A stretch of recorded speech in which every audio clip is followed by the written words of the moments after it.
I'd like to talk about truth, and that would be truth with a capital T.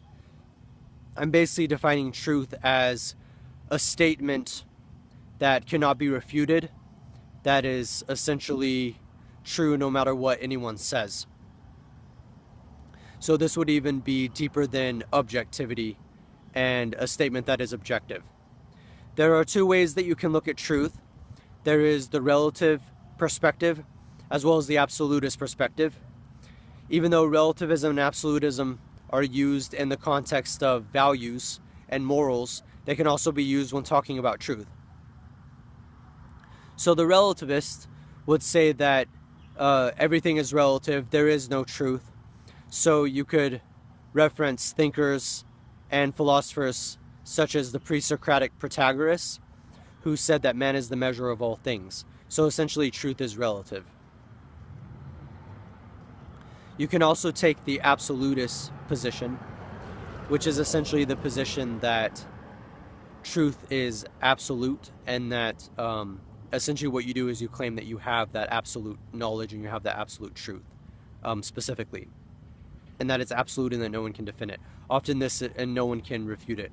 Often this is found in religious contexts where a claim is made via revelation or something like that, something similar to that, and you assume that it's true and it can't be defeated. Often these are very powerful and seemingly irrefutable beliefs. But I want to talk about the difficulties with this,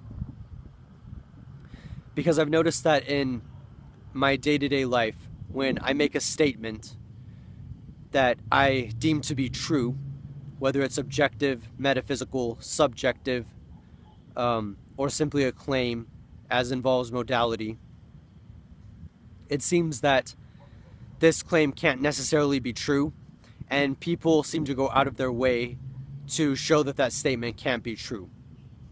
So I remember once when I tried to make the statement that I thought something was true, by way of understanding that it was my experience and that's why it was true, because it's very difficult to say that your experience isn't true. And someone immediately countered that by saying that I can't actually know truth. And granted, that was a misunderstanding of my point, because I was trying to capture a psychological state of mind where you perceive certain truths, or what you at least perceive to be truths. And that was misunderstood. But it was interesting because it essentially led me to think about one of the problems with truth as defined from the relativist perspective, which is essentially the idea that truth is relative to the person, and truth is not absolute at all.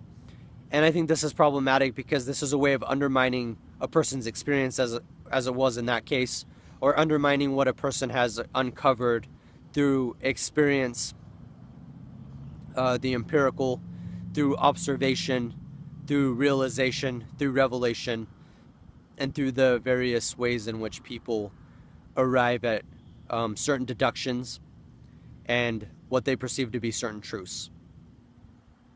But on the flip side, you get the absolutist problem with truth, which is where you say that something is true across the board.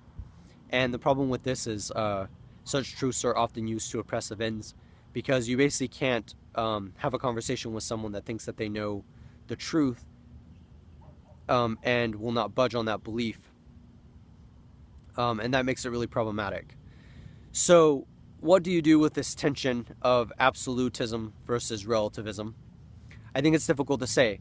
Even though there are many other theories on truth and how truth works, such as the performative theory of truth, I think that this is a good place to start for thinking about why truth is such a problematic thing and why it's hard to come by truth. So a lot of the ways that people get by these difficulties is by avoiding speculation and conjecture and even theory, and by focusing on the pragmatic and specifically the scientific.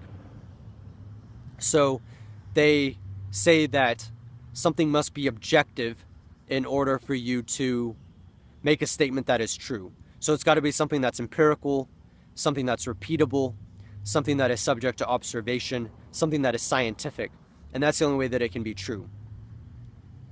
But I find this problematic because I think some of the best truths, as Kierkegaard would say, are subjective.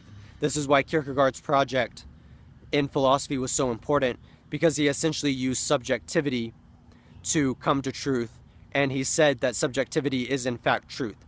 And indeed, this is an intense claim, and it can collapse into relativism if you're not careful. But the way that I perceive it is he's saying that you can come to truth and arrive to truth through subjective experience. And I think that's extremely important, and I think that's one way to get around this problem. I would ultimately prefer relativism over absolutism when it comes to understanding truth, because I would say that when you feel that you have a truth, or you feel that you know a truth, sometimes you can be oppressive with that truth, and you can do that without even being aware of it. But if you take a more relativist stance or lean more in that direction, then essentially it's harder to take your views to an extremist bent and an extremist point. And I think that that's important to keep in mind. So in conclusion, what can I really say about truth? Well, I would say that it's difficult for sure to arrive to truths, though I would say that subjectivity is certainly a way to get there, experience is certainly a way. And I would say that even though it's frustrating that when you assert a statement, people automatically want to refute it, I think that that doesn't mean that you can't at least try to assert it, and you can try to assert it by following the apparatus of logic and using evidence and evidence-based reasoning to come to your conclusions. You can use validity as well, and use the syllogism and other techniques to be able to arrive to truth. I think that it's important that we at least strive for truth, because this is how we base our decisions, and this is how we form our beliefs. And this can be very strong. And certainly I would say that at the very least we should be discussing what we think is the truth, and we should be discussing what the truth is, no matter how hard that gets, and even if it's very, very difficult. This is Phoenix, and thank you.